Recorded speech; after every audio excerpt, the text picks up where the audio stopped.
Di pala pwede yung ICC, di missile na lang papasukin natin dyan. Tsaka yung drone, di ba? Mga kaiwan ko, kundi mangalay ang leg nyong lahat ngayon, di ba? Tingin kayo ng tingisa. Tingala kayo ng tingala, baka may umiikot na drone dyan, di ba? Kasunod na no, missile.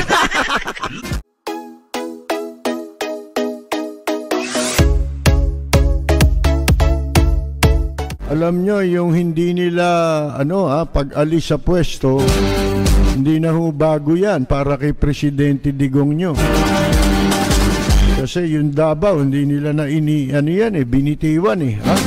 Kaya bumitiw, matapos man ang termino, parang basketball.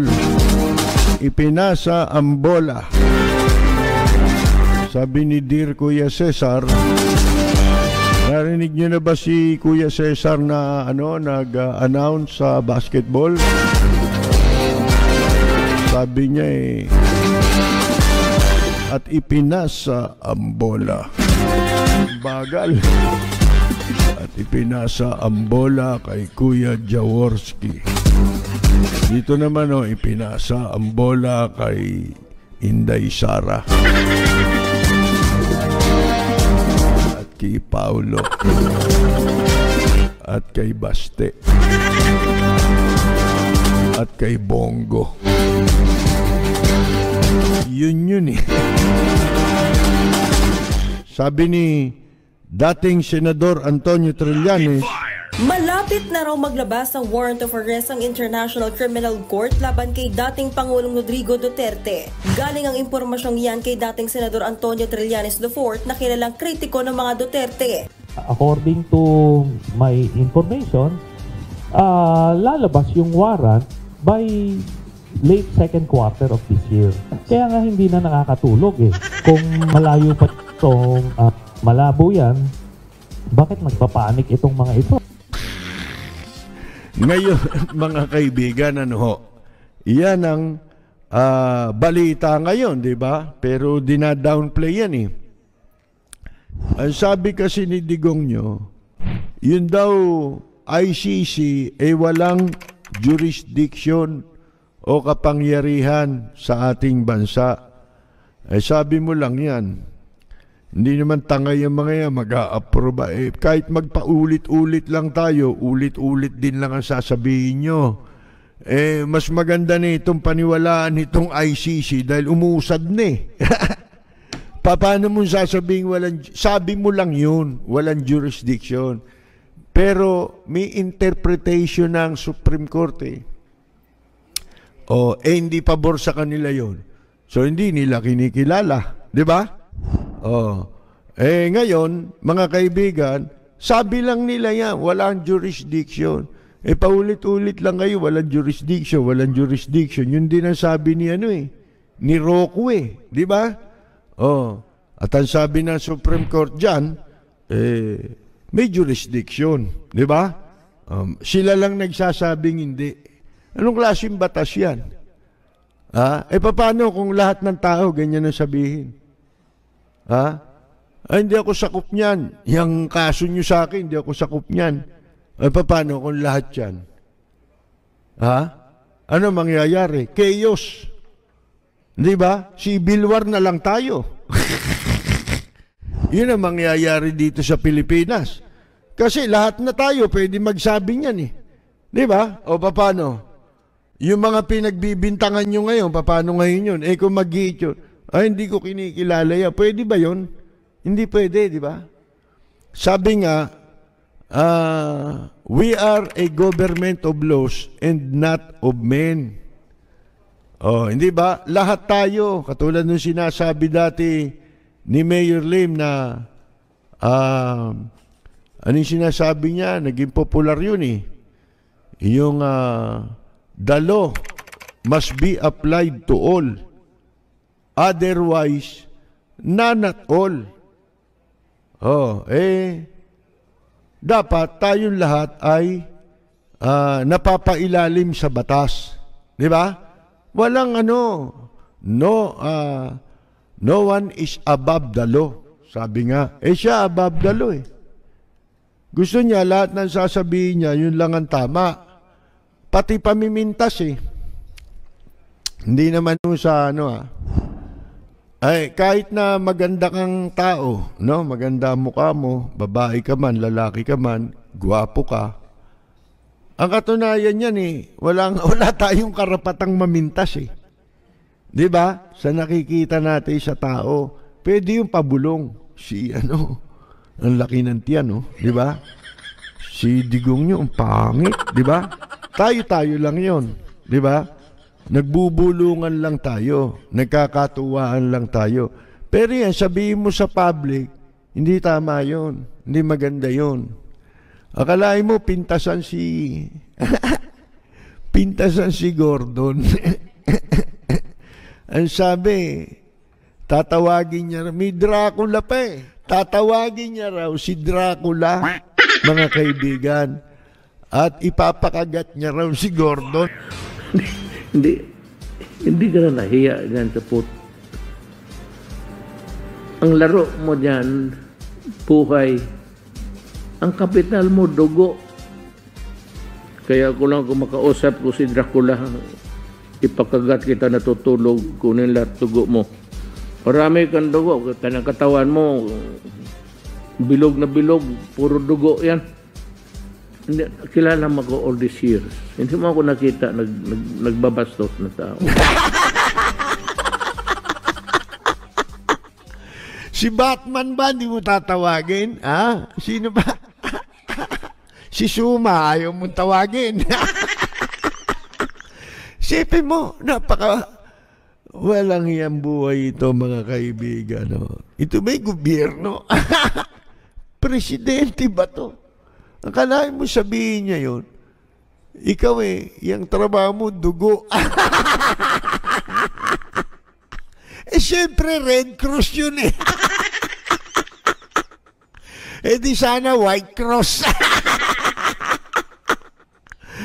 Mga kaibigan, siyempre, dugo, red di ba? Mga kaibigan sabi, trabaho mo, dugo,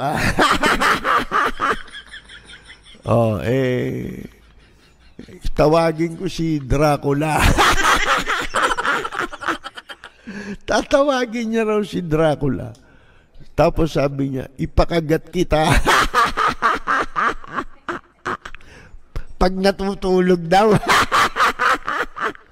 Ano connect nun sa anomalya? Di ba? May connection ba yun? Wala mga kaibigan. Tapos ano pa sabi? Ipakagat kita. Sabi. Tapos sabi, yung katawan mo, bilog na bilog. Bilog na bilog daw si Gordon ang tambotsog. Sipin mo naisip niya si Dracula. Tapos pipintasan lang pala si Gordon. Sabi ko nga sa inyo, anumang ganda mo, wala kang karapatang mamintas Pwede yan, nagkakatuwaan lang. Halimbawa, tayo. Ang pangit ni Digong, pare, Sino mo mukha niya, mukhang puwet. Di ba? Ano ba yan? Itsura niya, di ba? Bakit parang puwet yan? Pwede yun. Kwentuhan. Kayo-kayo lang. Walang ibang nakakarinig sa inyo. Pero sasabihin mo yan in public, naturingan ka pa naman presidente, hindi tama yun. Kung ang maganda ay walang karapatang mamintas, di lalo yung pangit ka, tapos namimintas ka. Ang sabi ni Attorney Outlaw, Attorney Atlaw, Duterte will not cooperate since, first of all, the Philippines has left the Rome Statute. So the ICC no longer has jurisdiction. Ganyan magsalita yun si Panelo, di ba? Over the country. Yan po sabi niya. The government will not let in any ICC member to collect information and evidence here in the Philippines, they will be barred by hindi pa pala yun. Ipagbabawal nila ang pagpasok dito ng ICC. Yung kayang missile, mapagbawal kaya nila pagpasok nun, mga kaibigan. Hindi pala pwede yung ICC, di missile na lang papasukin natin dyan. Tsaka yung drone, di ba? Mga kaibigan ko, kundi mangalay ang leeg nyong lahat ngayon, di ba? Tingin kayo ng tingisa. Tingala kayo ng tingala, baka may umiikot na drone dyan. Di ba? Kasunod na missile. Baka Saddam Hussein ka. Di ba? Maraming paraan yan. Hindi nga natin alam kung ano gagawin dyan. Kasi yan nga, stand nila. Sabi naman ni Mantika Roque, hindi. Kanya, matutulog lang yung kasong yan. Yan ba at tatanggapin sa United Nations yan, yung ganyan ang pananalita mo? Hindi ka pwede dyan. Hindi ba? Di ba? Meron nga, yung mga ina-arresto nga, di ba? Yung Miranda rights, di ba? Sa babasahan ka, kahit saan, ganyan kahit sa Amerika, ganyan yan Babasahin sa iyo yung Miranda rights Di ba? Yung international yun.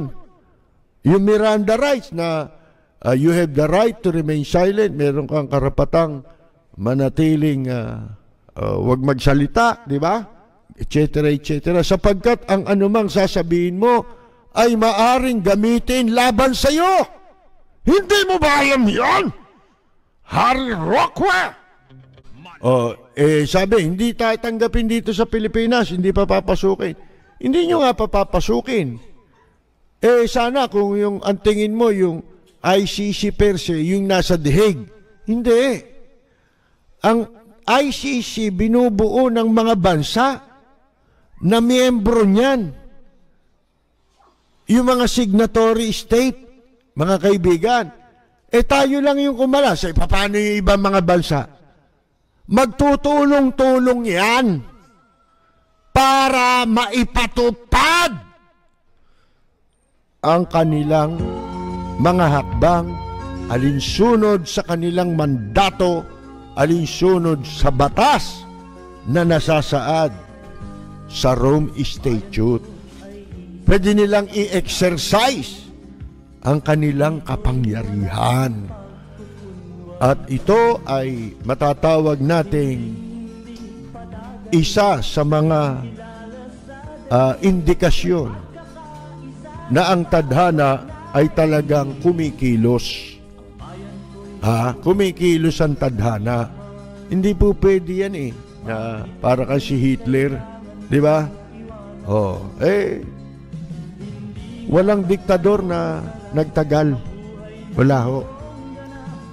Ang tingin natin nung kay Marcos, pinakamatalinong tao na 20 taon Naglambitin sa pwesto Ano nangyari? Nagwakas din si Apo, di ba? Natapos din si Hitler. Si Idi Amin. Sa Iraq, si Saddam Hussein, di ba? Saddam Bitch Hussein. Sino pa? Marami pa, di ba? Magtatapos din lahat yan. Mga kaibigan, wala na naman tayong oras. Diyan po tayo muli pansamantalang magpapaalam. Ito po si Percy Lapid. Maraming salamat.